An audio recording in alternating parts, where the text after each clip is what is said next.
Bon matin. Je suis content de vous voir ce matin, chère Église de Sorel. Ça me fait chaud au cœur de vous voir réunis, assemblés ensemble au nom du Seigneur Jésus. C'est une grâce, hein? Cette période-ci nous fait réaliser comment c'est un privilège de pouvoir se rassembler, juste être ensemble physiquement pour louer le Seigneur, entendre la parole, voir les frères et sœurs, juste de voir les sourires. Tu sais, là, on n'a pas nos masques. Quel privilège, hein, de voir.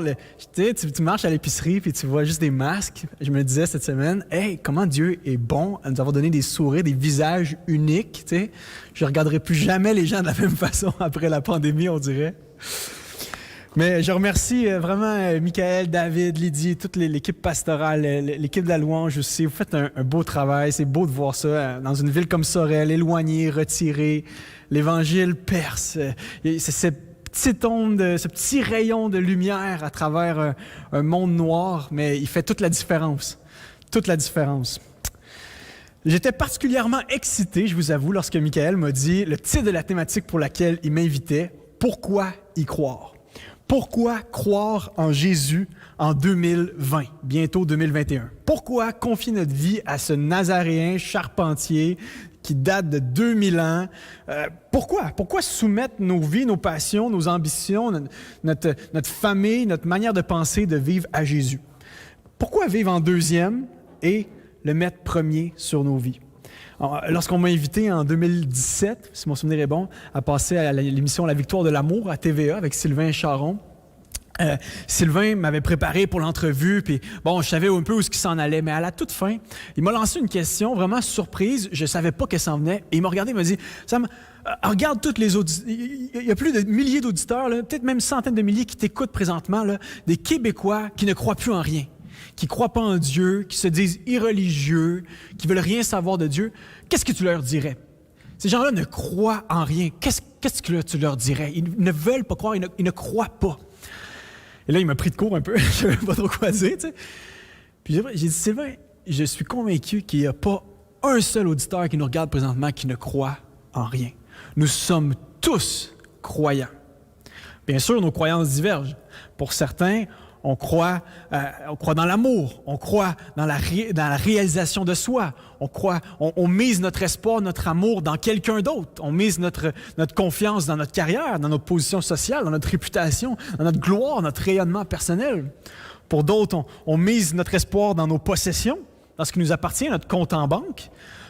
Pour certains, eh bien, c'est la nature, le sport, une idéologie, une cause qui nous tient à cœur, une personne qu'on aime vraiment et pour qui on est prêt à mourir, à dédier notre vie.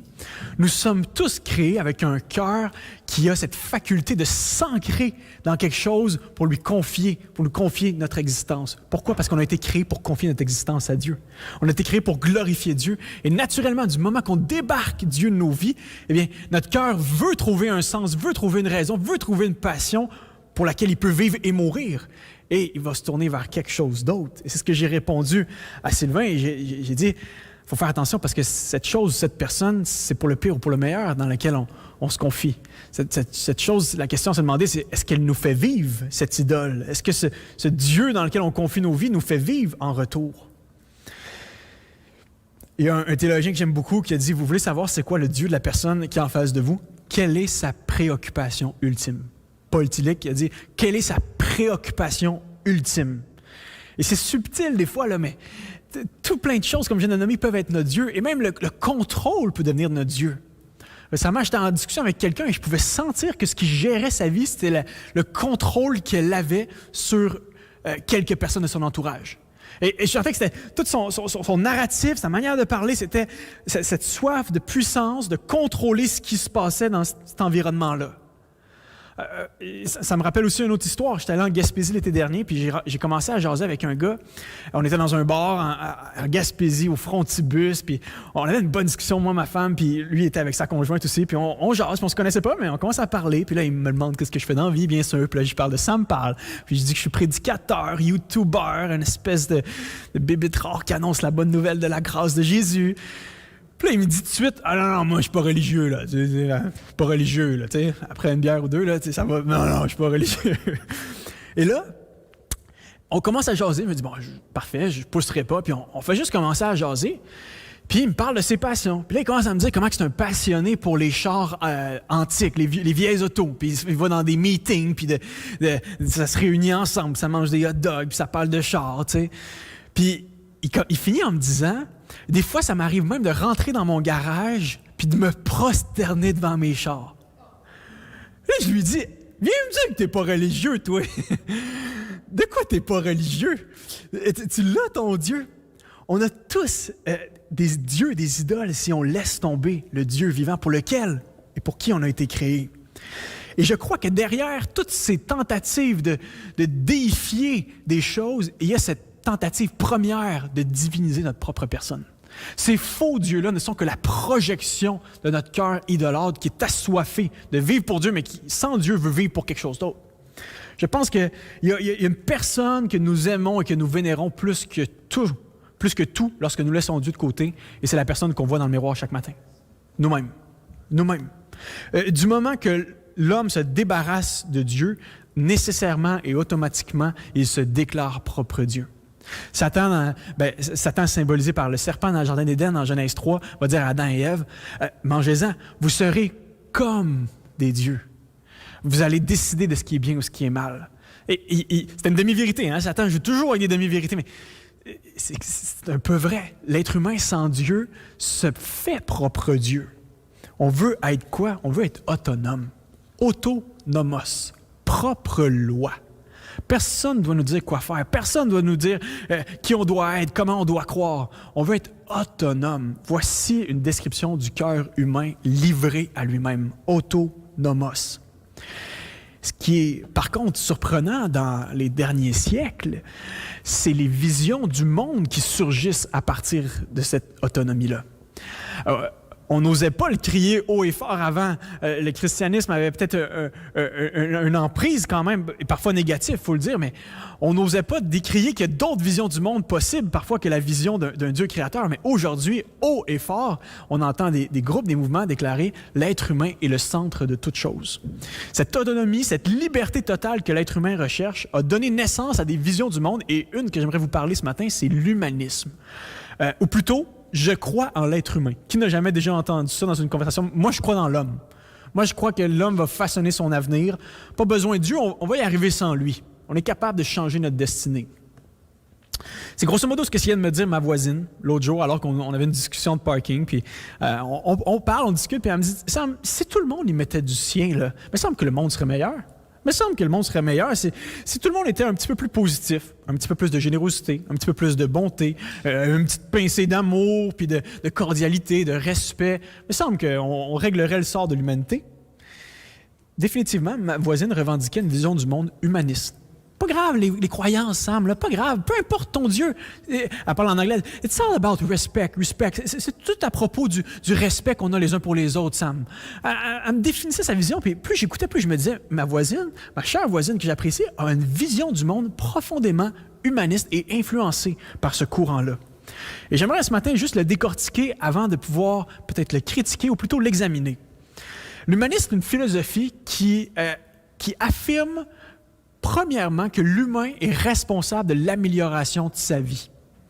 À force de compassion, de coopération, d'empathie, l'homme, l'humanité, les hommes et les femmes, les familles seraient capables de construire des communautés harmonieuses. Pas besoin de Dieu. Au diable, Dieu et ses promesses, on est capable. La science, la pensée critique, le raisonnement, les avancées technologiques utilisées à bon escient devraient être capable de nous rendre meilleurs, capable d'éliminer le mal, lutter contre la pauvreté, la criminalité, les changements climatiques, etc. Tous les maux de ce monde. Pourquoi? Parce que l'être humain, il est bon, au fond. La solution humaniste, soyons juste plus nous-mêmes. Voici le programme des humanistes. Soyons juste plus nous. Il faut que tu trouves ta nature et tu la laisses s'exprimer. Il faut être meilleur. Il faut juste être plus nous-mêmes. On n'est pas assez nous. On n'est pas assez nous. Et si le monde devient plus lui, eh bien, il va être meilleur. L'homme est le centre de toute chose. Bref, on peut dire que l'humanisme place sa foi dans l'homo sapiens, dans les individus, et il décide de placer son espoir et d'ancrer sa vie dans cette croyance-là aussi. Et ça mène à des pratiques, bien sûr. On peut résumer la pensée humaniste avec le slogan de l'association américaine humaniste qui dit « Good without a God ». Et l'association britannique qui dit « Pour la seule vie qu'on a ». Pour la seule, parce que bien sûr, en tant qu'humaniste, on ne croit pas à la vie après la mort. Il n'y a rien après la mort. On est juste un tas de cellules, de la matière qui tranquillement s'en va en décomposition. On est des atomes qui se collent, qui se touchent. On est des tissus, des nerfs, des réactions neurochimiques qui dictent des émotions, des sensations stimulées, etc.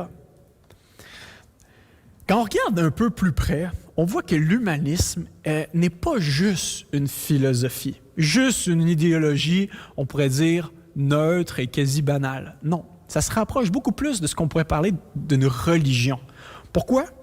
Parce que l'humanisme, premièrement, est un ensemble de doctrines crues, enseignées, appliquées par une communauté d'adhérents. Et c'est pas seulement juste une petite manière de penser. Il y a des gens, littéralement, qui passent leur vie à prêcher l'humaniste. Une spiritualité, on pourrait dire, une vision englobante de la vie centrée sur l'homme.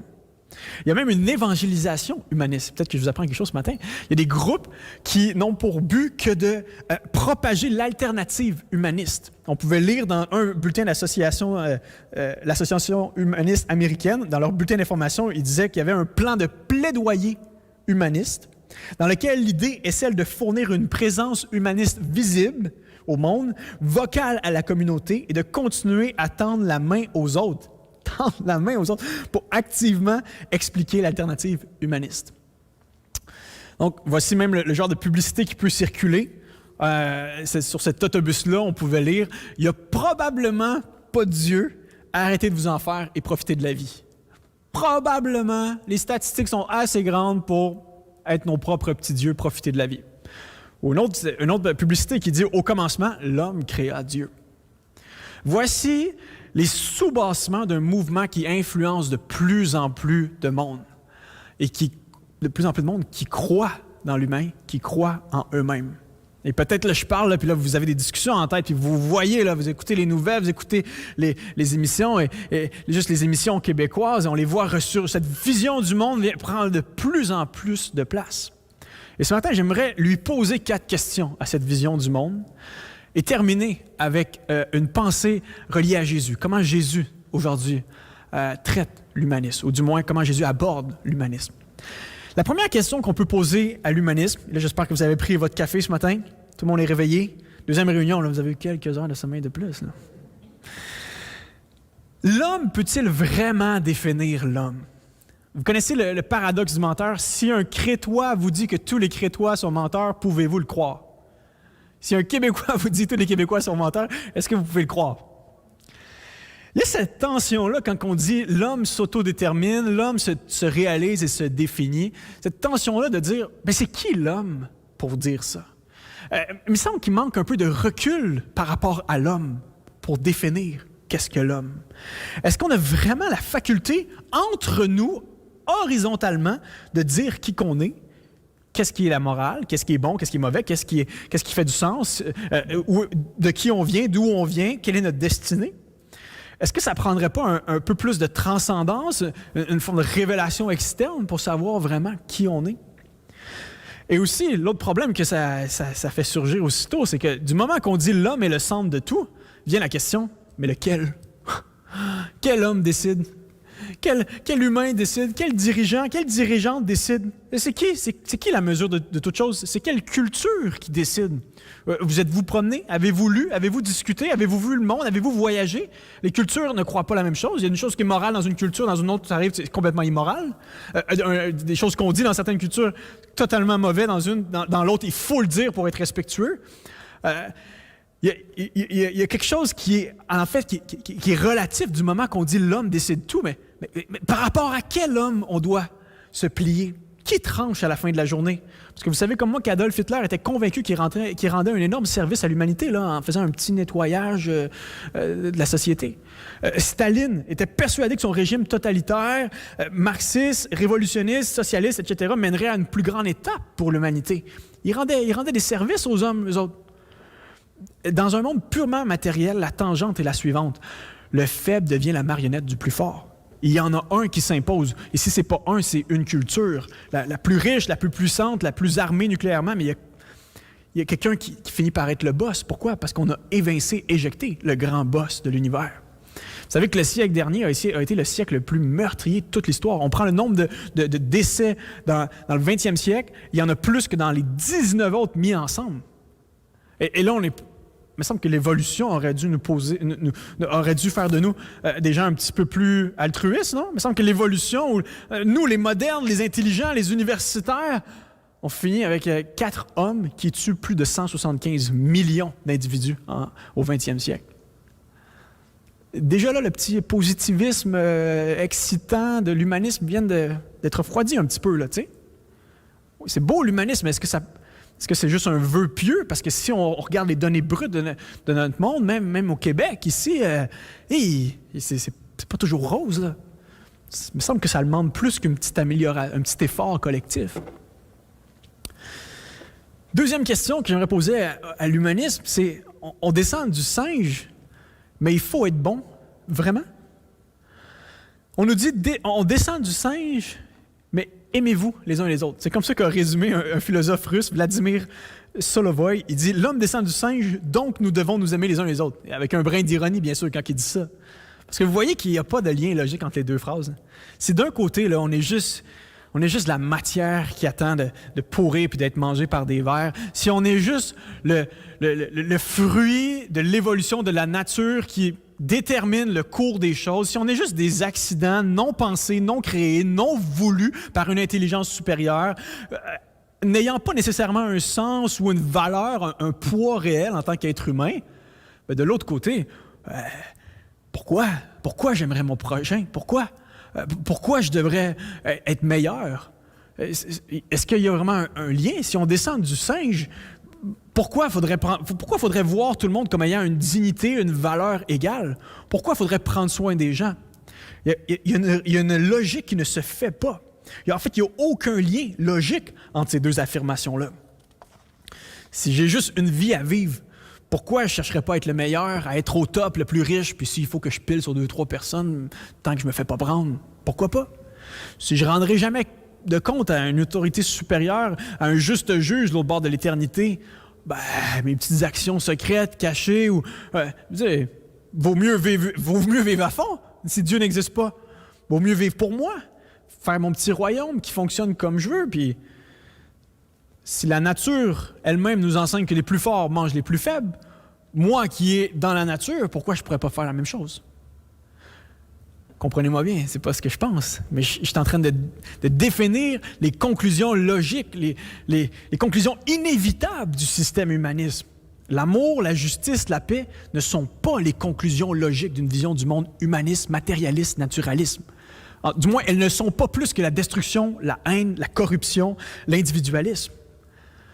Et ce que je vous propose ce matin, c'est que réellement, lorsqu'on plonge dans l'histoire, et c'est pas moi qui le dis, je suis pas un historien pour le dire, mais même des historiens athées de plus en plus le disent, les valeurs chrétiennes d'équité, de bonté, de pardon, d'altruisme ne se trouvent pas nulle part ailleurs que dans le narratif chrétien, dans la vision chrétienne du monde. L'éthique judaïque et l'éthique chrétienne de l'amour ont façonné notre planète à un point tel que des grands philosophes, aujourd'hui des grands historiens peuvent dire: je ne sais pas où trouver ces valeurs-là, autre que sur cette colline appelée Golgotha, autre que sur ce mont Sinaï où la loi a été donnée par un Dieu juste. Et c'est des athées, hein? Ils le disent. Les cultures de la vieille Europe païenne, les Allemands, les Anglo-Saxons, les Francs, c'est pas de là que ça vient. Ces valeurs-là chrétiennes qu'on revendique si haut et fort, en tant que les humanistes revendiquent si haut et fort, eh bien, il faut leur demander, mais d'où viennent ces valeurs-là? Et ça, c'est pas mon idée à moi, c'est le philosophe Friedrich Nietzsche qui a agi en tant que quasiment prophète pour sa nation au 19e siècle en disant: vous avez tué Dieu, vous tuez Dieu, mais l'élite intellectuelle veut garder les valeurs chrétiennes. Vous jetez Dieu aux oubliettes, mais vous gardez le système de Dieu. Ça ne marche pas. Nietzsche a soutenu que ces valeurs-là étaient uniques au christianisme. J'aimerais vous lire une citation d'un philosophe allemand athée du nom de Jürgen Habermas, très bien connu, peut-être un des philosophes les plus éminents là, qui est encore en vie, vieillissant, mais encore en vie au moment où on se parle. Et c'est un athée, et voici ce qu'il dit, écoutez bien ça. L'égalitarisme universaliste duquel ont surgi les idéaux de liberté et de solidarité dans la vie collective, d'autonomie comportementale et d'émancipation, de conscience morale individuelle, de droits de l'homme et de démocratie, est directement hérité de l'éthique judaïque de la justice et de l'éthique chrétienne de l'amour. Cet héritage, qui demeure largement inchangé, a été l'objet d'appropriation critique et de réinterprétation continue par d'autres visions du monde, mais à ce jour, il n'existe aucune autre alternative. Les valeurs ne se créent pas. Il n'y a personne qui s'est levé un matin et qui a dit « Ah, je crée la valeur du pardon, je crée la valeur de la justice ». Les valeurs nous sont transmises et elles sont imprégnées dans notre monde à travers des narratifs. Et quand vous regardez les grandes visions, les grandes histoires qui façonnent notre monde, l'histoire biblique, la grande histoire de la rédemption a imprégné des valeurs dans notre monde qui ne viennent de nulle part ailleurs que de cet endroit-là. Vous êtes toujours là? Le cerveau est-il en ébullition? Pas encore? Pas encore à 100 degrés? On continue? Troisième question, est-ce que le sens créé fait vraiment du sens? Il faut savoir que dans le système humaniste, on crée le sens de la vie. Hein? On s'autodétermine, on s'auto-réalise, on s'auto-justifie. Je veux être comme ça, donc je vais le devenir. Voici mes objectifs, voici mes plans de vie, voici ma réalisation personnelle. Je vais tout faire pour en arriver, que personne ne se mette devant moi parce que je veux devenir qui je suis. C'est ce qu'on m'a appris depuis la maternelle. Tu peux le faire. Tu peux devenir qui tu veux. Donc, l'humanisme rejette l'idée d'un sens qui serait donné, qui serait d'emblée inclus dans notre monde, comme par exemple vivre pour la gloire de Dieu.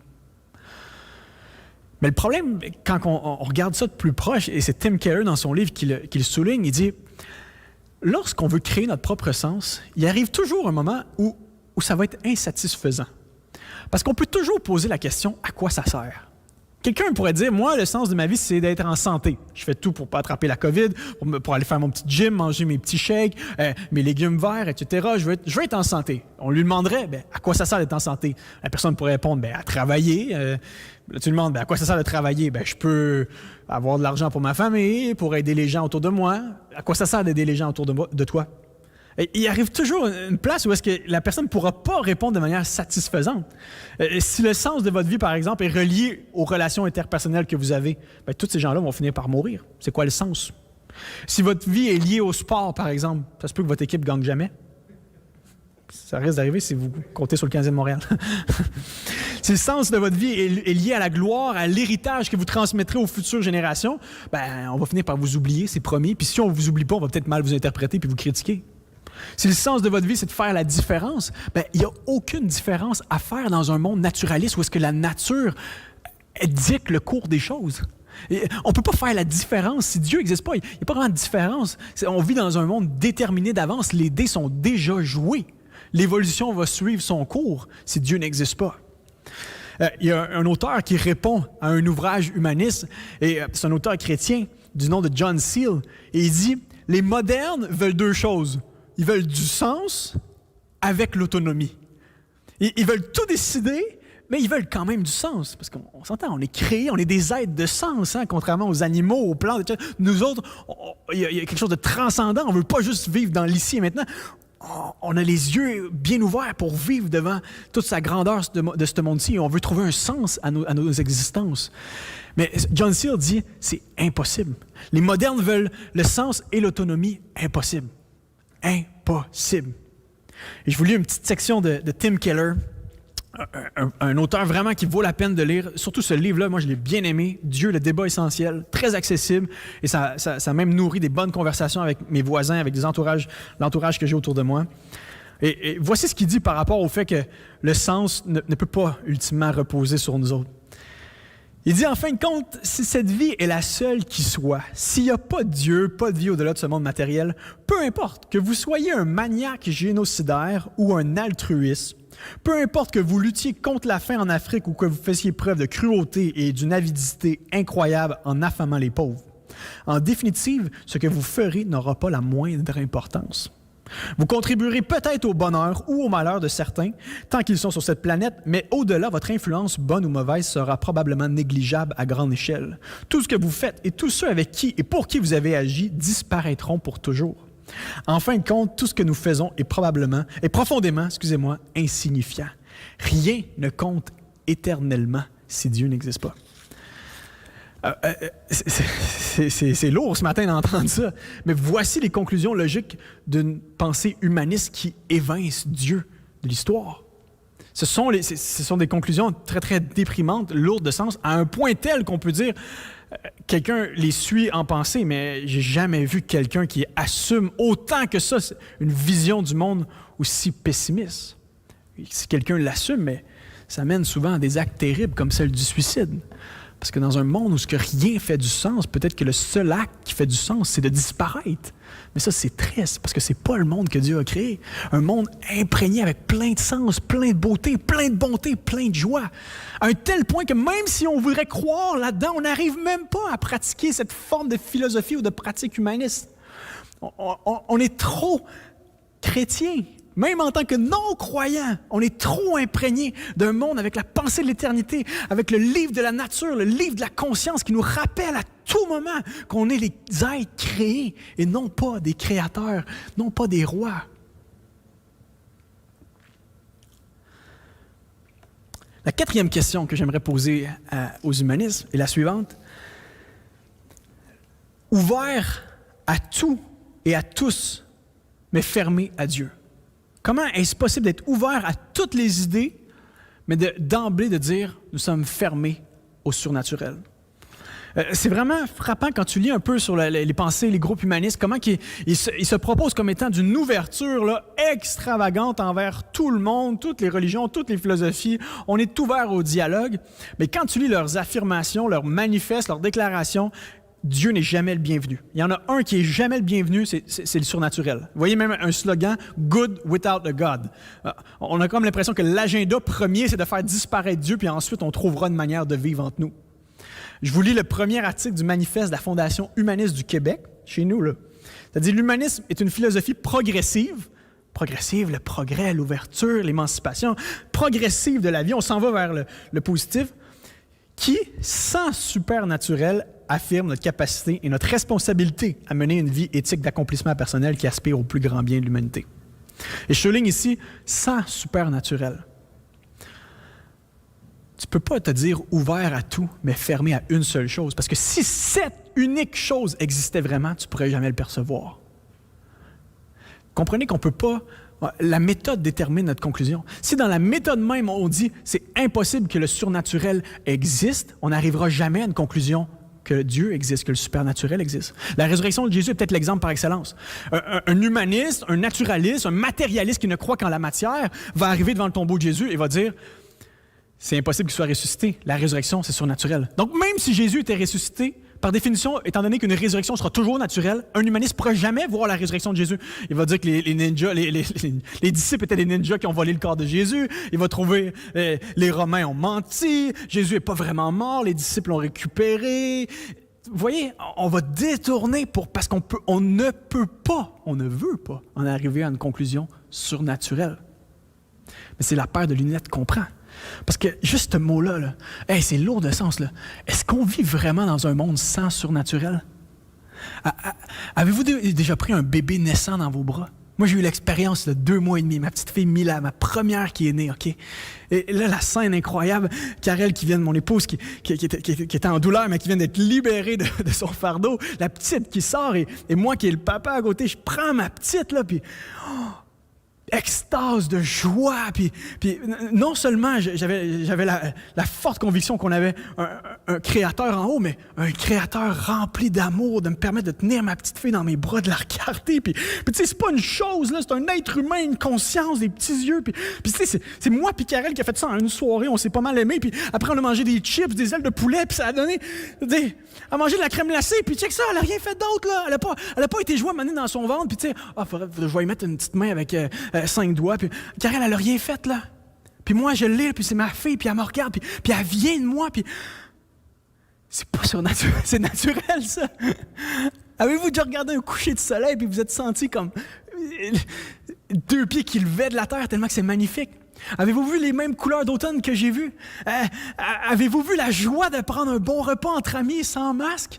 Avez-vous déjà expérimenté la joie là, de manger un bon steak avec un vin rouge parfait? C'est sûr que c'est surnaturel.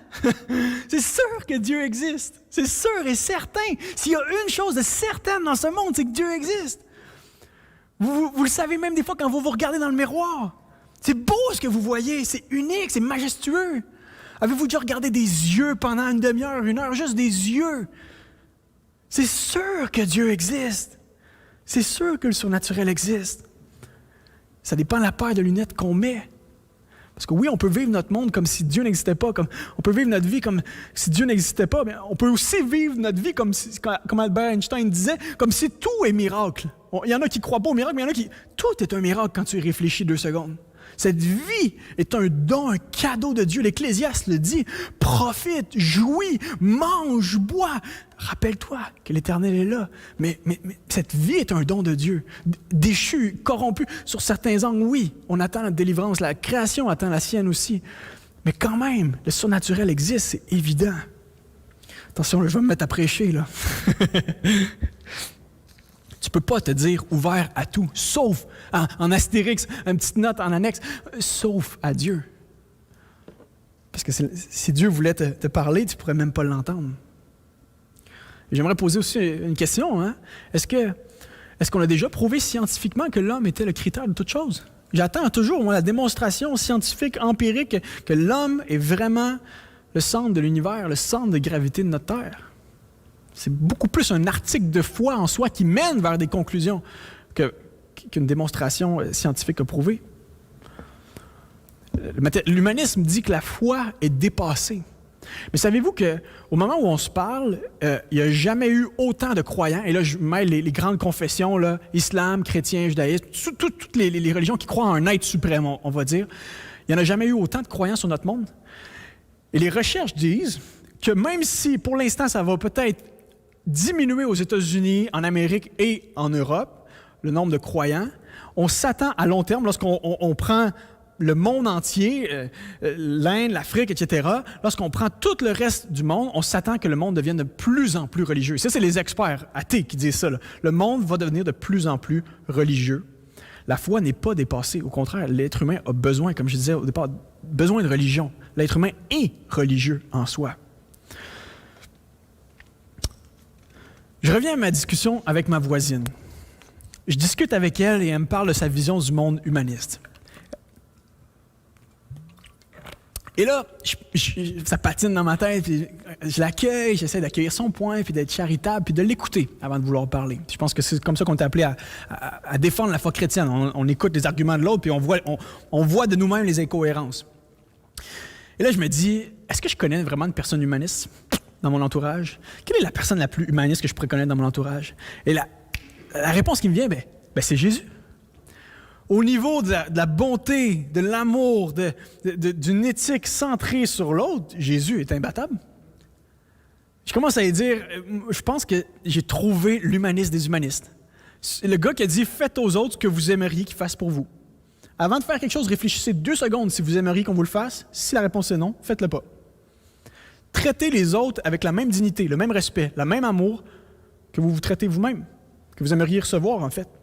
Jésus va même pousser le principe à son comble en disant « Aimez vos ennemis, priez pour ceux qui vous persécutent. Aimez-les, les gens qui vous gossent. Priez pour ceux qui vous énervent. » La version québécoise. Puis c'est pas tout, hein? Plus loin dans l'Évangile, selon Matthieu, on demande à Jésus, on essaie de le coincer, c'est lequel des plus grands commandements? Il y en a 613, il va falloir qu'il en choisisse un. Jésus répond d'une sagesse incroyable. Il dit, premier commandement, je ne réinventerai pas la roue. Il est écrit dans l'Ancien Testament. Tu aimeras le Seigneur ton Dieu de tout ton cœur, de toute ton âme, de toute ta pensée. C'est le premier et le plus grand. Et le deuxième sont semblables. Et le suivant, tu aimeras ton prochain comme toi-même. Jésus fait quelque chose de fascinant en répondant ça. Il dit d'abord et avant tout, la vie n'est pas qu'horizontale. Il n'y a pas juste les parties de droite ou parties de gauche. Il y a quelque chose en haut, en bas. La vie n'est pas qu'horizontale. Tu aimeras ton Dieu de toute ton être, ton existence, ta pensée, tes émotions, ton cœur, tout ce que tu veux, ton corps, tout. Tu aimeras ton Dieu d'abord et avant tout. Mais ensuite, tu ne peux pas prétendre l'aimer lui là-haut alors que tu n'aimes pas ceux qui sont faits à son image. Donc Jésus, d'abord et avant tout, disclasse les pharisiens. Hein? Ces fameux pharisiens, ces zélotes, tellement zélés pour la vérité de Dieu qu'ils oublient d'aimer les gens. On en connaît tous. Et même parfois, nos propres cœurs veulent être ces petits pharisiens-là qui, tellement, on va aller conquérir. Mais on oublie qu'il faut aimer les gens que Jésus a conquis par l'amour. Mais d'un autre côté, Jésus est en train de faire un autre lien vraiment intéressant, qui est le suivant. Il est en train de dire, la raison pour laquelle tu devrais aimer ton prochain, c'est parce que tu aimes Dieu. Autrement dit, si tu n'aimes pas Dieu, ça va être bien difficile d'aimer ton prochain. Pourquoi? Parce que tu vas te mettre Dieu par rapport à ton prochain. Et on le voit vraiment dans notre société aujourd'hui québécoise, c'est difficile de parler de l'amour des autres. François Legault essaie de le faire dans ses conférences de presse. J'ai écouté cette semaine, je les écoute depuis le début, mais cette semaine, il y a une conférence qui a répété les autres au moins 15 fois, parce qu'on lui demande pourquoi. Il répond, pour les autres qu'on met le masque, pour les autres qu'on prend soin, pour les autres qu'on ferme ci, qu'on ferme ça, pour les autres. Et c'est quasiment comme s'il répondait à la question, pourquoi il faudrait faire ça? Pourquoi il faudrait aimer les autres? Du moment qu'on évince le tout autre, le Dieu qui est loin mais qui est proche de nous, le Dieu créateur, aimer les autres ne fait pas tant de sens que ça. Puis je ne suis pas en train de dire qu'on est incapable de le faire, mais je pense que si on le fait, c'est simplement par la grâce de Dieu qu'on est capable d'aimer, même si on ne croit pas, si une personne ne croit pas en Dieu. Et je pense que l'être humain a la capacité de faire le bien, mais lorsqu'il le fait, ce n'est que parce que Dieu lui donne la grâce de le faire. Et deuxièmement, il le fait comme une étoile morte, il y a des millions d'années, peut encore nous atteindre de sa lumière. Ce n'est qu'un écho d'un Dieu qui est bon, d'un paradis qu'on a perdu lorsque quelqu'un aime son prochain. Mais par contre, Jésus nous donne un espoir ici en disant, si tu aimes Dieu, tu devrais être capable d'aimer ton prochain. Jésus termine sa vie terrestre en disant aux disciples, les gars, je m'en vais, mais je vous donne un commandement nouveau. Aimez-vous les uns les autres. Et ce qui est nouveau, c'est pas ça, c'est la suite. Comme je vous ai aimé. Vous aussi, aimez-vous les uns les autres. C'est à cela, c'est là-dedans, c'est en voyant ça que tous reconnaîtront que vous êtes mes disciples si vous avez de l'amour les uns pour les autres. Hey, Jésus n'est pas juste le capitaine, le chef, le champion des humanistes. Jésus fonde une communauté humaniste avec principe moteur, celui de l'amour des autres. Un amour désintéressé, passionné, prêt à mourir pour les autres. On veut un champion de l'humanisme, là. Jésus l'est. Là. L'humaniste a raison de vouloir chercher l'amour, la bonté, la générosité, mais Jésus en est le capitaine, en est le champion. Tellement humaniste qu'il fonde une communauté alternative centrée sur l'amour des gens qui cherchent constamment et gratuitement l'intérêt des autres. Et vous savez comme moi, là, si vous êtes dans un milieu séculier, milieu des affaires, milieu peu importe sportif, scolaire, c'est une jungle là, souvent. Là. Puis tout le monde cherche son petit intérêt. Tout le monde tire sur son bout de dessus. Tout le monde tire sa corde. Tout le monde en veut le plus. Et récemment, j'ai eu cette expérience-là. J'étais introduit au domaine de l'immobilier, puis tout ça. Puis il y avait une discussion avec ma courtière hypothécaire, tout ça. Puis je me disais... Je parlais à mon courtier, puis il me disait, coudonc, il n'y a personne qui cherche mon intérêt, j'ai l'impression. Si moi, je ne revendique pas un peu mon intérêt, il n'y a personne qui va le chercher pour moi, tu sais. Et ça, c'est le monde dans lequel on vit. Et l'Église est supposée être un phare, comme vous êtes, qui détonne tellement que l'amour, il est passionné entre les plus âgés, les plus jeunes, entre les personnes de différentes ethnies, différentes cultures, différentes interprétations de la Genèse ou de l'Apocalypse. C'est supposé être nous, ça. Une Église qui déborde d'amour à tel point que les gens disent il y a une source d'amour que nous, on n'a pas. Et la réponse, c'est Jésus. Bref, si on veut parler d'humanisme, Jésus en est le capitaine. Par contre, je pense que Jésus est aussi la personne la moins humaniste que je connaisse. Dans quel sens? Jésus est très humaniste au niveau de l'amour, d'une éthique incroyable, magnifique, mais Jésus n'a aucune confiance à la bonté intrinsèque de l'être humain. Jésus connaît la pourriture de nos cœurs. Il sait que c'est un désastre là-dedans. Ça tourne pas rond, c'est désordonné, c'est malice, c'est violent, c'est méchant, c'est égocentrique. C'est nous! L'apôtre Paul dit, c'est moi le premier des pécheurs. L'apôtre Paul n'a pas fait un sondage dans tout le territoire de la Palestine. Quels sont vos plus grands péchés? Écrivez-moi-les, renvoyez-moi là. L'apôtre Paul a fait une analyse qualitative, ses péchés versus les péchés des autres. Il a fait la conclusion, c'est moi le plus grand pécheur. Non. Vous savez ce qu'a fait l'apôtre Paul? Il a regardé dans son propre cœur et il a dit, c'est impossible qu'il y ait quelqu'un de plus pécheur que moi. C'est impossible qu'il y ait quelqu'un de plus égocentrique que moi. Impossible qu'il y ait quelqu'un de plus rebelle que moi. Moi, le premier des pécheurs pour qui Christ est mort. Alors que l'humaniste dit « cherche en toi le bon », Jésus dit « en toi, là, regarde bien attentivement dans ton cœur, là, c'est de là que vient le mal. » L'humaniste dit « la solution, c'est d'aller plonger dans le cœur ». Jésus dit « le problème, c'est ton cœur. Le cœur du problème, c'est ton cœur. » C'est du dedans, du cœur humain que viennent les mauvaises pensées, les mauvaises façons de vivre, etc. C'est de là-dedans que vient le problème. Et c'est vous le meilleur analyste pour vous-même. C'est vous qui pouvez le dire. Et Jésus fait appel à une preuve existentielle. Chaque personne est appelée à se regarder, et c'est le début de la foi chrétienne. S'appeler à se regarder et à voir qu'est-ce qui nous habite. Je parlais avec un autre voisin récemment qui me dit « Sam, je te regardais avec ta petite fille, avec ta famille, puis la manière dont tu gères les affaires, puis je trouve que tu es une bonne personne. » Ah oui, c'est une personne d'un certain âge, puis il me le disait comme « Ah ouais, tu es un bon papa, là, tu sais. » C'est comme s'il voulait, il était gentil, il voulait m'affirmer, c'était très délicat, c'était très généreux de sa part. Mais je le regardais, puis j'ai dit « Mon cher, non, je ne suis pas une bonne personne. Parfois, je t'avoue que je pense plus à mon intérêt que je pense à l'intérêt de notre famille. Je ne suis pas une bonne personne. Mais par contre, j'en connais une bonne personne. Je pense qu'il y en a eu un qui était vraiment excellent, puis son nom c'est Jésus. Puis il est mort pour nous. Imagine s'il n'était pas mort. Non, il est mort pour que nous, on soit déclarés bons devant le Père Céleste, qui lui est bon. Il ne peut qu'accueillir du bon en son sein. Cette fameuse théologie de la bonne personne, c'est faux. On n'est pas des bonnes personnes, mais Christ l'a été à notre place pour nous. Et voici comment, j'aimerais terminer, Jésus nous dit, si quelqu'un veut marcher à ma suite, qu'il renonce à lui-même, qu'il se charge de sa croix et qu'il me suive. L'humaniste dit, suis ton cœur, suis-toi, sois plus toi, sois juste une bonne personne, sois toi, sois mieux. Jésus dit, tue-toi, crucifie-toi. La chair, les passions, la rébellion, le moi, là, crucifie-le et suis-moi. Jésus a le pouvoir de dire ça parce qu'il ne dit pas juste martyre-toi, puis blâme-toi, puis c'est pas mon discours ce matin. Jésus ne dit pas juste t'es une mauvaise personne. Jésus dit renonce à ta vie, là, renonce à tes idoles, deviens donc athée de tes idoles et de toi-même, là. Deviens athée de tout le petit panthéon que tu t'es créé et suis-moi. Et moi, je vais te conduire vers la vie parce que je suis la porte d'entrée vers la vie. Ça, c'est l'évangile de Jésus-Christ. Jésus dit, suis-moi, là, tu vas devenir plus humain que jamais. Tu vas être un humain là, fois 1000. Jésus était lui-même la personne la plus humaine qui a jamais existé et il veut nous rendre encore plus humains. Il ne veut pas annihiler nos personnalités, il ne veut pas anéantir notre unicité, notre individualité. Au contraire, il veut la faire rayonner. C'est le péché qui détruit notre individualité. C'est le péché qui nous ronge. Avez-vous déjà parlé avec quelqu'un que c'est tellement flagrant, c'est tellement flagrant qu'il est accro à quelque chose ou que son Dieu, en fond, est en train de miner sa personnalité. Récemment, ça m'est arrivé, il parlait de quelqu'un qui est accro au cash puis aux possessions, puis tu te rends compte à la fin de la conversation, j'ai pas vraiment parlé avec une personne, j'ai parlé avec un portefeuille. Et tu dis, c'est pas un être humain, ou du moins, ça l'est encore un peu, puis je pense pas que je veux pas démoniser personne, mais les idoles nous rongent, nous tuent et nous déshumanisent. Mais Jésus fait tout le contraire. Il veut faire briller notre humanité, notre personnalité. Et je pense que des chrétiens, que ça fait plusieurs années qu'ils marchent dans la foi, sont appelés des fois à être notre modèle de ce côté-là, parce qu'on voit qu'ils ont une belle personnalité, mais en même temps soumise à la personne de Jésus-Christ.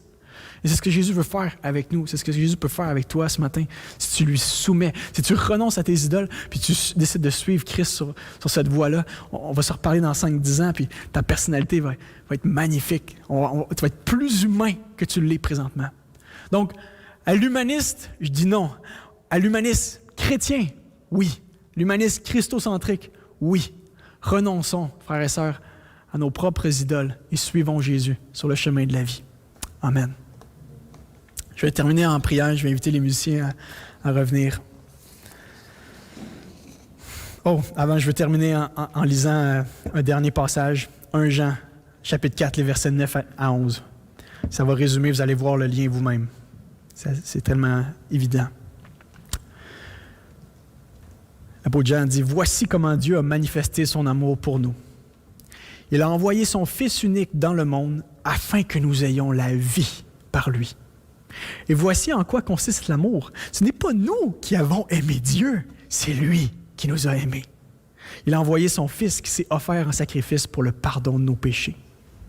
Très chers amis, Si c'est ainsi que Dieu nous a aimés, nous devons, nous aussi, nous aimer les uns les autres. Seigneur, devant tes paroles, on est ébloui, on est dans un état d'adoration envers toi, d'exaltation. On veut simplement élever ton nom. On reconnaît à quel point nous sommes petits, faibles, finis et mauvais, mais à quel point ton salut, il est grandiose pour nous. Tu nous as aimés en la personne de Jésus-Christ et nous voulons ce matin recevoir cet amour, l'accueillir dans nos vies, s'en laisser transformer afin d'être capable de la donner aux gens autour de nous aussi.